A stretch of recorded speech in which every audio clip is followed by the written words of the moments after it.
नत्व विधि और सत्व विधि देखिबा पूर्वरु प्रकृत रे नत्व विधि काहाकू कहती।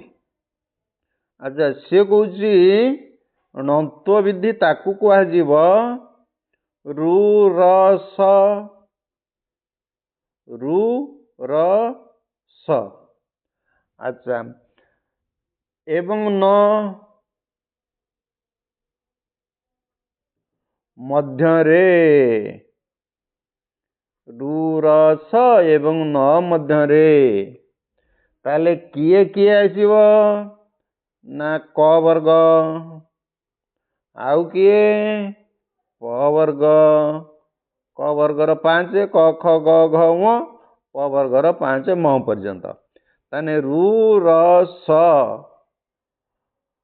एवं न मध्य रे जदि क वर्ग ओ प वर्ग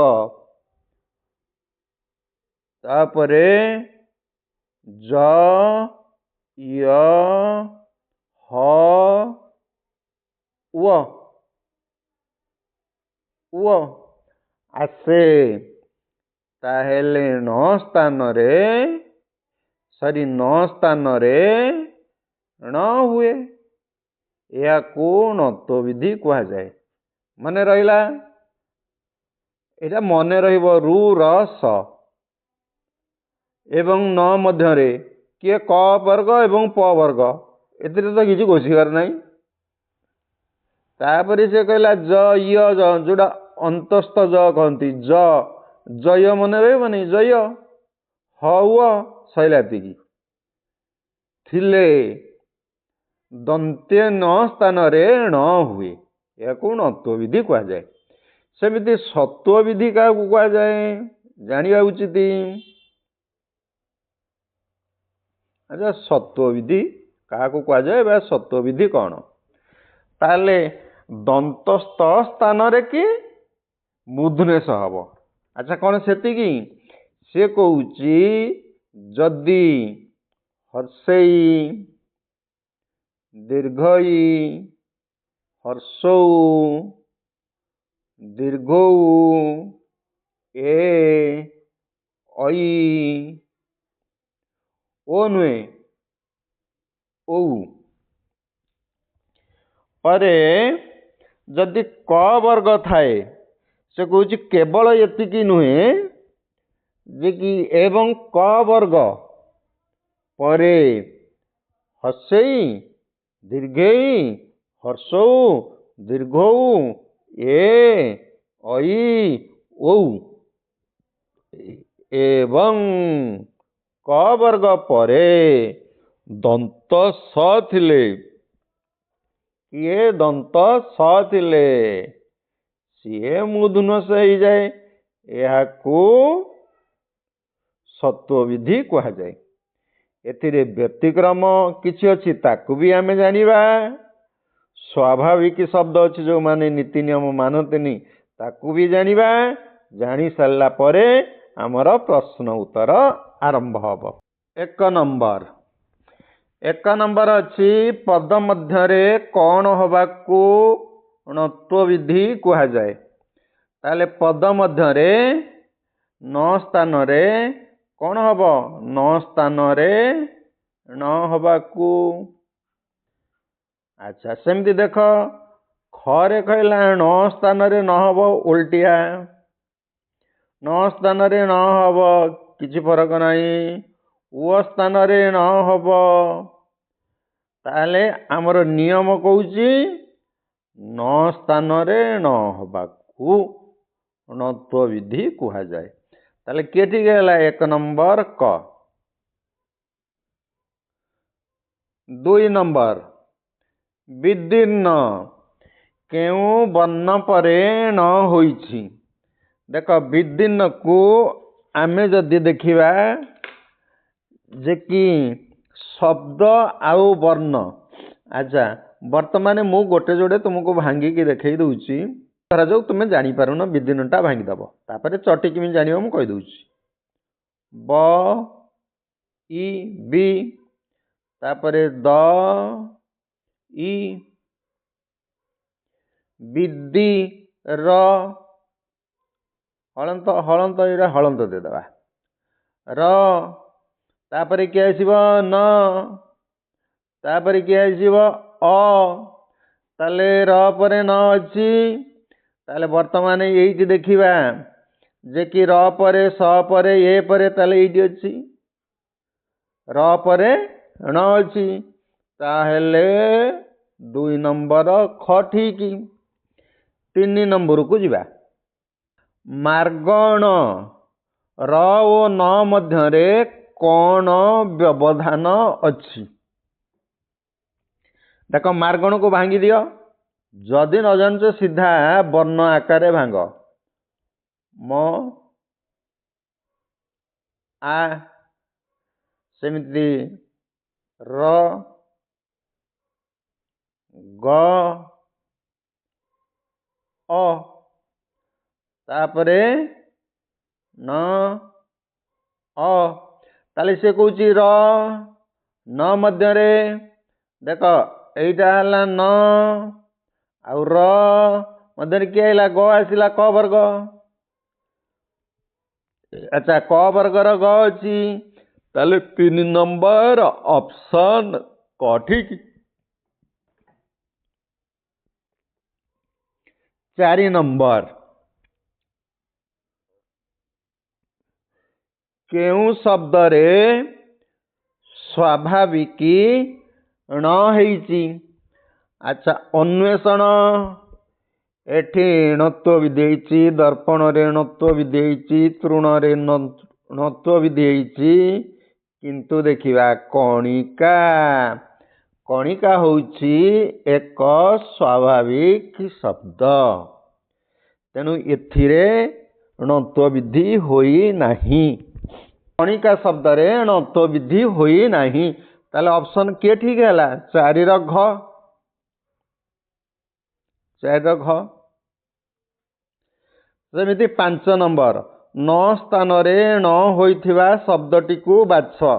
अच्छा मु तो सब शब्द गुड़ाक भांगिकी तुमको केतेटा देखै देलेनी तमे मणिमा हैराण करण मनीष एठी को शब्द रे न स्थान रे न होइछि ये चिंता करिकी देखिल। अच्छा मणिमा हैराण करण मनीष देख करण टाकू आमे जदि भांगिबा ताले जो करण शब्दटी न स्थान रे न होइछि।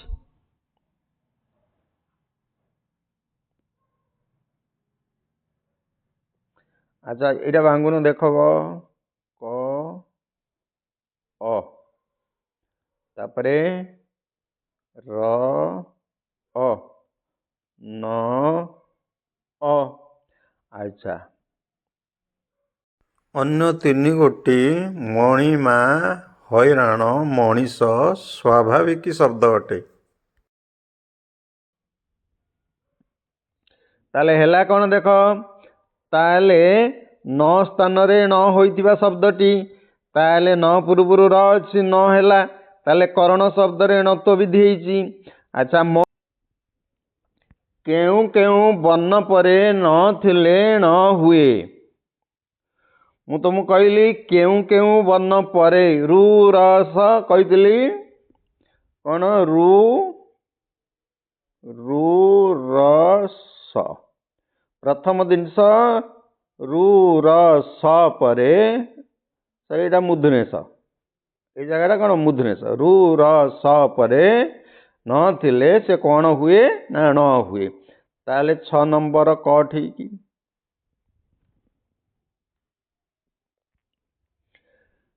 7 नंबर एबे देखिबा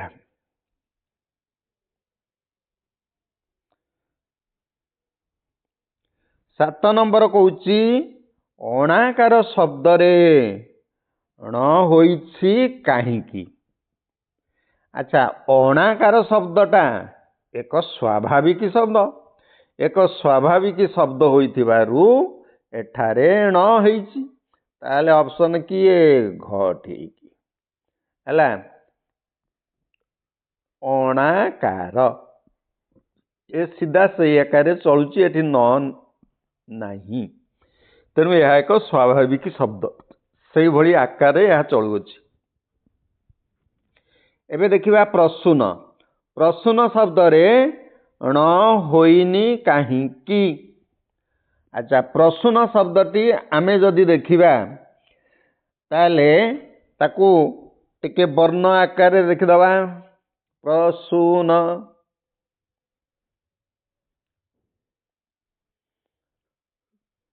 ପ ର ଅ ପ୍ର, ସୁ ସ ଉ, ତାପରେ ନ ଅ। ଦେଖ, ନ ପରେ କିଏ ଅଛି? ଉ। ଆଚ୍ଛା, ନ ପରେ ଯଦି ଉ ରହୁଛି ତାହେଲେ ଏହା ପ୍ରସୂନ ଶବ୍ଦରେ ଣ ହୋଇନି କାହିଁକି? ଆଚ୍ଛା, ସେ କହୁଛି ନ ପରେ କଣ ଥିଲେ ହବ? ନା ରୁ ର ସ। ତାହେଲେ ରୁ ନାହିଁ କି ର ନାହିଁ କି ମୂର୍ଧନ୍ୟଷ ନାହିଁ, ତେଣୁ ଏହା ହୋଇନାହିଁ। ତାହେଲେ ଆମେ କୋଉଟା ଲେଖିବା? ତାହେଲେ ଉ ପରେ, ରୁ ପରେ, ସ ପରେ। ତାହେଲେ ଆମେ ଉ ପରେ ଲେଖିବା। ଉ ପରେ ଲେଖିଲେ ଦେଖ, ଉ ପରେ ଥିଲେ ତାହେଲେ ଅପସନ କିଏ? ଅପସନ ଖ ଠିକ।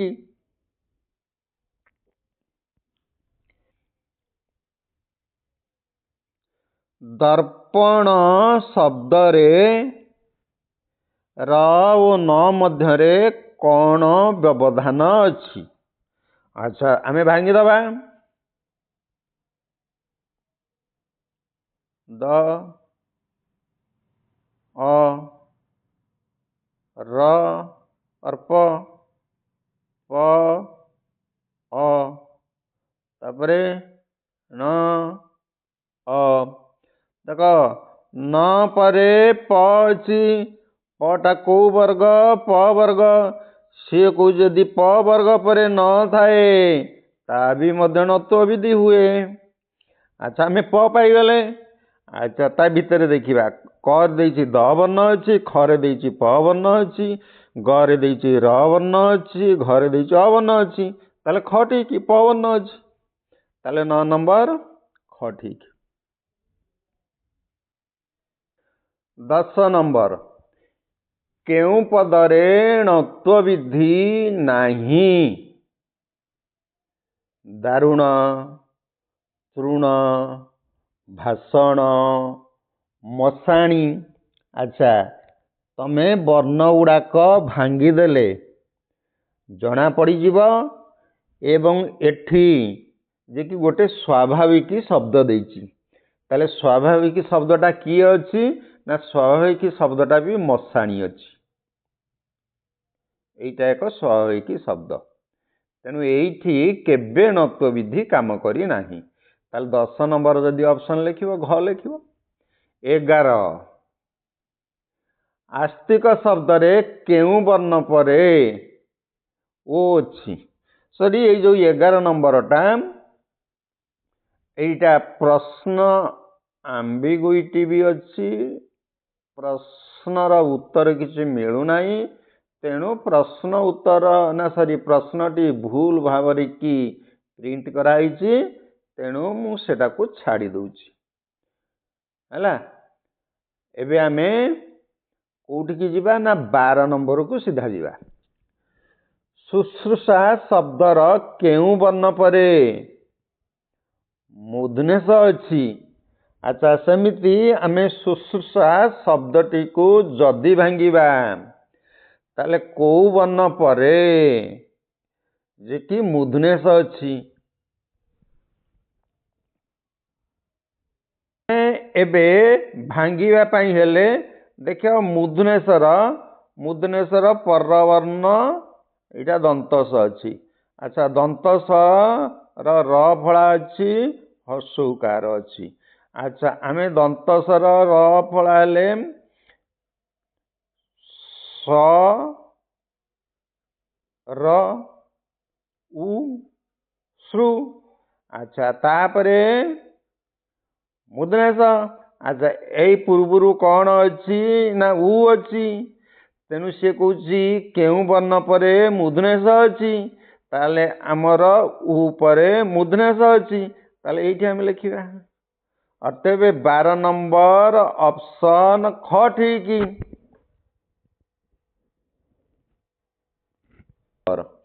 କେଉଁ ପ୍ରତ୍ୟୟରେ ସତ୍ୱ ବିଧି ହୁଏ ନାହିଁ? ଆମେ ଜାଣିଛନ୍ତି 7 ପ୍ରତ୍ୟୟରେ ସତ୍ୱ ବିଧି ହୁଏ ନାହିଁ। ଦେଖ ଗରେ ଅଛି 7 ପ୍ରତ୍ୟୟ, 7 ପ୍ରତ୍ୟୟରେ ସତ୍ୱ ବିଧି ହୁଏ ନାହିଁ। ଏବେ 14 କୁ ଯିବା। କେଉଁ ଶବ୍ଦରେ ଦନ୍ତସରେ ମୂର୍ଦ୍ଧନ୍ୟାସ ହୁଏ ନାହିଁ? ତତ୍ସମରେ, ଦେଶଜରେ, ବୈଦେଶିକରେ, ତଦ୍ଭବରେ। ଦେଖ ଏଠି ଆମର 2 ଗୋଟି ଉତ୍ତର ଆସିବ। ଆମର ଦେଶଜ ଶବ୍ଦରେ ଦେଶଜ ଶବ୍ଦ ବି ଆସିପାରିବ। ଆଚ୍ଛା ଦେଶଜ ଶବ୍ଦ କହିଲେ କିଏ ନା ଖ ଅପସନ, ବୈଦେଶିକ ଶବ୍ଦ କହିଲେ କିଏ ଗ ଅପସନ। ତେଣୁ ଏଠାରେ ଖ ଓ ଗ ଦୁଇଟି ସାରା ଅପସନ ଠିକ। ତେଣୁ ଯେମିତି ଆମେ କହନ୍ତି ନୋଟିସ, ବକ୍ସିସ, ପୋଲିସ ବୈଦେଶିକ ଶବ୍ଦ। ତେଣୁ ଦେଶଜରେ ବୈଦେଶିକ ଶବ୍ଦରେ ଦନ୍ତସ ସ୍ଥାନରେ ମୂର୍ଦ୍ଧନ୍ୟାସ ହୁଏ ନାହିଁ। 15 ନମ୍ବର ନୋଟିସ ଶବ୍ଦରେ ମୂର୍ଦ୍ଧନ୍ୟାସ ହୋଇନାହିଁ କାହିଁକି? ଏହା ଏକ ବୈଦେଶିକ ଶବ୍ଦ। ସରି ହଁ ଆଇ ଯୋଉ ଘରେ ଅଛି ଆର ଘ ହଉଛି ଉତ୍ତର, ବୈଦେଶିକ ଶବ୍ଦ ହେତୁରୁ। 15 ନମ୍ବର ଘ।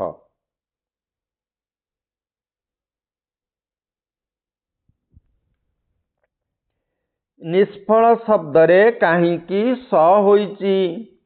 ତମର ବିସର୍ଗ ଜାତ ସନ୍ଧି ହେଇଛି, କିମ୍ବା ତମେ ଯୁକ୍ତ ଫଳ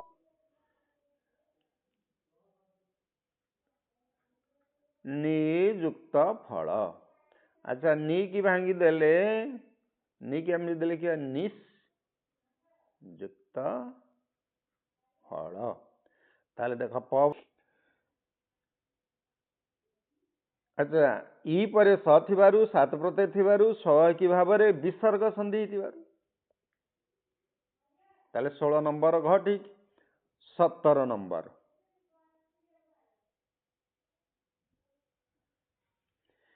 କେଉଁ ଶବ୍ଦରେ 17 ନମ୍ବର କେଉଁ ଶବ୍ଦରେ ସତ୍ୱ ବିଧି ହୋଇନାହିଁ? ଆଚ୍ଛା ଆମେ ଦେଖିବା କୋଉ ଶବ୍ଦରେ ସତ୍ୱ ବିଧି ହେଇନାହିଁ। ଯୋଉ 17 ନମ୍ବର ଦେଖ କେଉଁ ଶବ୍ଦରେ ସତ୍ୱ ବିଧି ହୋଇନାହିଁ। ଆଚ୍ଛା ଏଇ ଯୋଉ ଖ ଶବ୍ଦଟି ଦେଖ।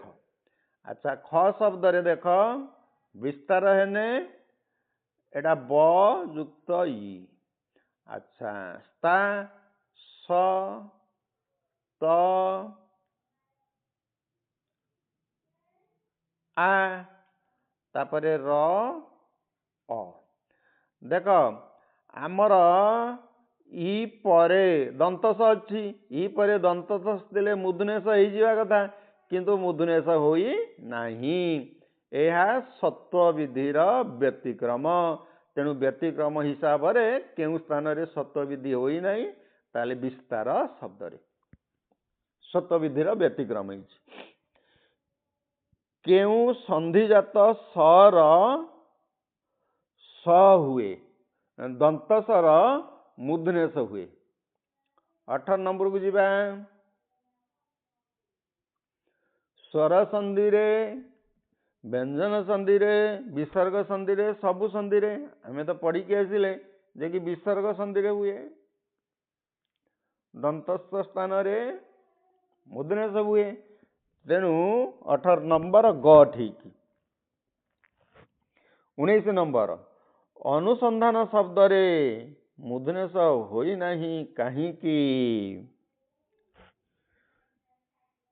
ଉକାର ଥିବାରୁ, न वर्ण थिबारु प्रत्यय थिबा जोगु सत्व विधि व्यतिक्रम जोगु ताले एठी कौन होईची ना सत्व विधि व्यतिक्रम जोगु ऑप्शन घ ठीक